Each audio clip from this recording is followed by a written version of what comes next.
year was 1964. The town was San Antonio, Texas. The record was Not Fade Away. It was a Dick Clark Teenage World's Fair, and I was playing there with Bobby V. The Rolling Stones were on the bill, and George Jones was too. Now, there's three that you don't usually see together. George Jones was on that? Yeah, he was headlining. Oh, my God. That's amazing. He had out a song called The Races On. And that's when I first met Keith and Brian and Mick and Charlie and Bill. And that was, like I say, a long time ago. There's a lot of story to it, but you ain't got that much time. I first recorded with them while I was playing with another band, Delaney and Bonnie and Friends. We happened to be in the same studio in Los Angeles when the Stones were there finishing up their album Let It Bleed.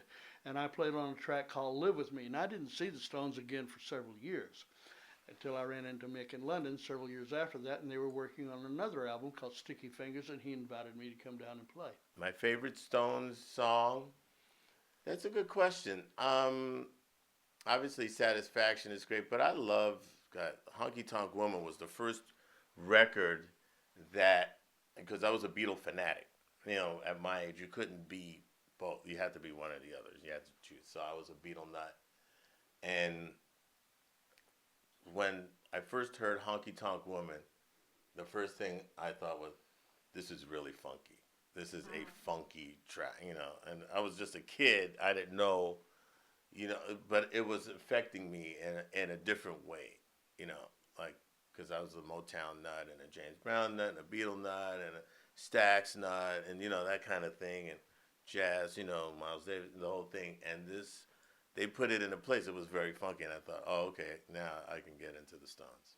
Well, when I was approached to do something, I thought, well, the only thing that would be appropriate would be to have people who actually played with the band. Right.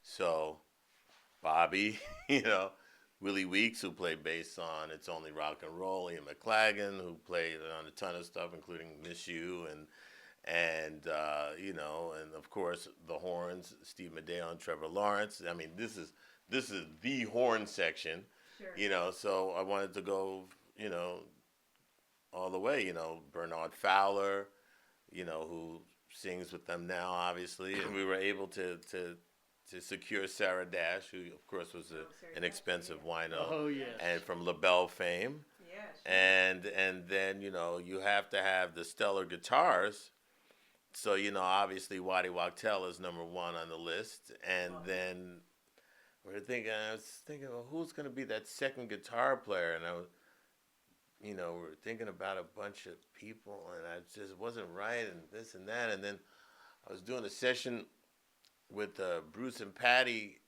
and Nils, and it was there. I was like, of course it's Nils, you know, and you know, like I knew someone, you know, I knew the person, and it's so funny because the first time I saw Nils ever play live was with Neil Young.